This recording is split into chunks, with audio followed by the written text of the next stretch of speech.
Second prize దాతలు why Jagan మరియు yes Maladri teachers ని ఇద్దరు కూడా వేదిక మీద రావాల్సిందిగా కోరు.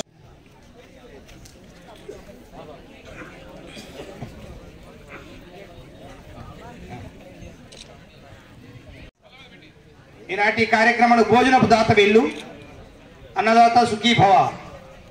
తర్వాత గిట్టే చెప్పట్లు సార్కి. తర్వాత ఫోర్త్ బహుమతి మనకు రేవునూరు వెంకటేశ్వర్లు మన యూటీఎఫ్ మండల అధ్యక్షులు, వారిని సన్మానించుకోవాల్సిందిగా మనవి. రావు గారు రిటైర్డ్ టీచర్ మధు సార్ గారిని రావాల్సిందిగా కోరుచున్నాము.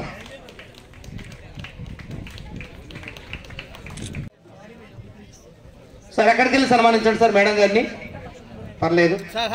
ఓకే రూరు మన యూటీఎఫ్ శాఖ వెళ్ళండి.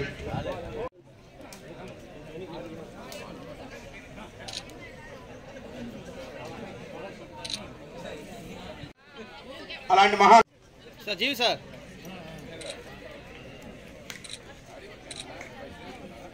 2.5 లక్షల రూపాయలు చెక్ ఇస్తారంట వాళ్ళు. కాబట్టి వారికి ప్రత్యేకమైనటువంటి ధన్యవాదాలు. వారిని యూటీఎఫ్ సన్మానించుకోవాల్సింది మనం చేస్తాం.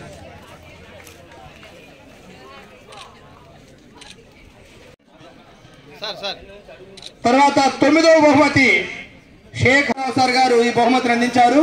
SK Afzal ZPHS Vinjamur. ZPHS Vinjamur 8వ బహుమతి. కంగ్రాచులేషన్ తల్లి. 8వ బహుమతి చేస్తున్నారు. ఈ బహుమతి సాగుతుంది. ఈ తుఫాను మామూలు ప్రజలు కాదు. తదుపరి 6వ బహుమతి. కంగ్రాచులేషన్ తల్లి. 8వ బహుమతి సాగుతుంది. ఈ తుఫాను మామూలు ప్రజలు కాదు. తదుపరి 6వ బహుమతి. తదుపరి భార్గవి కే భార్గవి బ్రాహ్మణ క్రాక 76.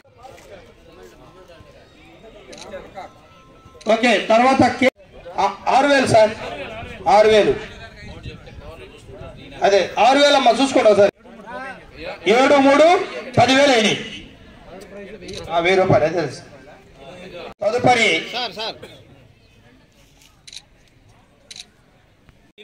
ఆర్ఎన్ఆర్ కాలేజ్ 2,000 రూపాయలు బహుకరిస్తున్నారు మెమెంటోతో సహా. విన్నరేస్ మా స్కూలు మా ప్రధానోపాధ్యాయులు 94 94 మార్కులు ఊహించ.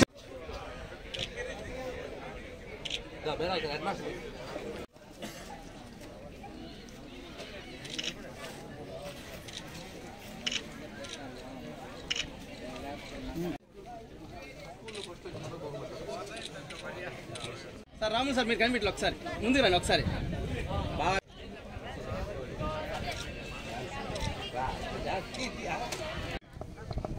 కార్యక్రమాన్ని చేసినటువంటి యూటీఎఫ్ శాఖ వారికి ధన్యవాదాలు తెలియజేసుకుంటున్నాను.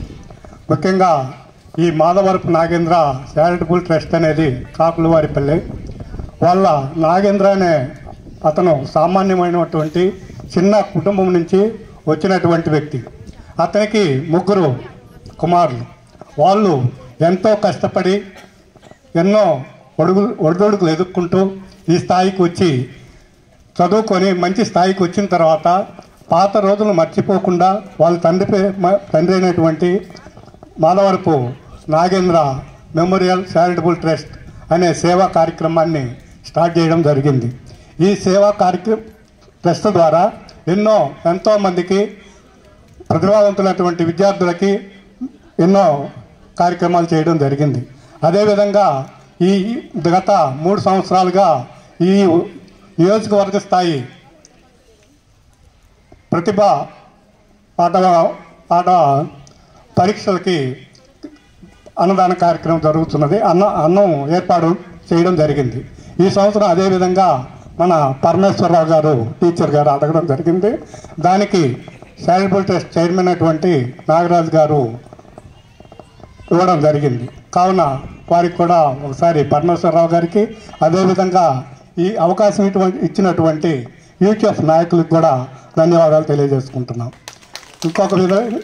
ఇదే విధంగా ప్రతి ఒక్కరు కూడా ఏదో మీకు కూడా విద్యార్థులు అందరూ కూడా బాగా చదువే కాకుండా చదువుతో కూడా క్రమశిక్షణ అనేది మెయిన్. ఇప్పుడు ఒక పుష్పం ఉంది అంటే అది వికసిస్తుంది, చూచేదానికి అందంగా ఉంటుంది. దానికి సువాసన తోడైతేనే అది రాణిస్తుంది. కాబట్టి ప్రతి స్టూడెంటు చదువుతోటి క్రమశిక్షణతోటి బాగా మంచి ఉన్నత స్థాయికి వచ్చి మళ్ళీ ఇదే కార్యక్రమానికి వచ్చి మేము పలానా రోజు ఈ కార్యక్రమాన్ని పాల్గొన్నాం, మళ్ళీ మేము కూడా ఏదో ఒక సహాయం చేస్తాం అనే విధంగా అందరూ బాగా చదివి ఈ కార్యక్రమాన్ని జయప్రదం చేయాల్సిందిగా కోరుకుంటూ ఈ అవకాశం ఇచ్చినటువంటి సభాధ్యక్షులకి నమస్కారం తెలియజేసుకుంటూ సెలవు తీసుకుంటాం. కొద్దిగా ఇన్స్పిరేషన్ వచ్చింది ఈ వయసులో. చూడండి ఆ సార్ చెప్పే మాటలకి మరి మీకు వచ్చిందో రాలేదు నాకు అర్థం కావాలా. కాబట్టి మీరు అందరూ కూడా దయచేసి బాగా విని చక్కగా మీ ఫ్యూచర్లో మంచి పొజిషన్లో ఉంటారని ఆశిస్తున్నాను. ఒక ముఖ్యమైన విషయం ఏంటంటే ఇప్పుడు లుక్ కల్చరు అంతా లుక్ కల్చర్ వచ్చింది, బుక్ కల్చర్ పోయి లుక్ కల్చర్ వచ్చింది. పుస్తకాలు ఎవరు చదవడంలా, లేస్తే వెనక సెల్ పెట్టుకుని వెనక సెల్ చూస్తూ ఉంటారు. మా పాఠశాల చాలా మందిని పట్టుకున్నాను నేను, పాట వినే రకాలు కాదు. కాబట్టి మీరు ముఖ్యంగా పుస్తకాలు చదవడం అనేది అలవాటు చేసుకోండి. జీవితంలో చాలా గొప్ప విషయం అది. ఇప్పుడు చాలా తగ్గిపోయింది అది. తర్వాత ఇప్పుడు ఐశ్వర్యరాయ్ కావాలంటే ఏం కావాలమ్మా, అందం ఉండాలా. ఇటీవల చూడండి మన ఏంద్రది సోనాలేసా ఎవరామా మోనాలేసా అది కావాలంటే ఏం కావాలి, మనకి అదృష్టం ఉండాలా. కానీ మదర్ తెరీసా కావాలంటే ఏముండాలి, మంచి మనసు ఉంటే చాలు. కాబట్టి అందరూ కూడా ఆ విధంగా అదృష్టం గురించకపోయినా మనకు మంచి మనసు ఉంటే గొప్పవాళ్ళం కావచ్చు. సార్ వాళ్ళు చెప్పినంత అదే ఇప్పుడు. కాబట్టి ఇంకా ముఖ్యమైన విషయం ఏంటంటే confidence, hard work is the best medicine to kill disease called failure అన్నాడు అబ్దుల్ కలాం. మీకు పట్టుదల ఉండాలా, హార్డ్ వర్క్ ఉండాలా. ఇవన్నీ కూడా సార్ వాళ్ళు చెప్పిన మాటలే మళ్ళీ కూడా నేను చెప్తూ ఉన్నాను. తర్వాత ఇంకొక విషయం ఏంటంటే మనిషి ప్రేమతో కాకుండా అసూయ ద్వేషాలతో ఉంటే వాడు రోగితో సమానం. మీరు పెద్ద అయిన తర్వాత చదువులో ఉండొచ్చు అసూయ, సార్ చెప్పాడు ఇందాక చదువులో ఉండొచ్చు అసూయ, పెద్ద అయిన తర్వాత కూడా మన ఇంటి పక్క వాళ్ళు మనం ఓర్చుకోలేకపోతున్నాం. కాబట్టి ప్రేమతో మెలగడం నేర్చుకోండి చిన్నప్పటి నుంచే మీరు. కాబట్టి ఈ అవకాశం ఇచ్చినట్టు మా పెద్దలందరూ కూడా ధన్యవాదాలు తెలియజేసుకుంటూ జయ హే భారత భాగ్య విధాత పంజాబ సింధు గుజరాట మరాఠ ద్రావిడ ఉత్కల వంగా వింధ్య హిమాచల యమునా గంగా ఉచ్ఛల జలధి తరంగా तव शुभ नामे जाहे तव शुभ आशीष मागे गाहे तव जय गाथा जनगण मंगलदायक जय हे भारत भाग्य विधाता जय हे जय हे जय हे जय जय जय जय हे।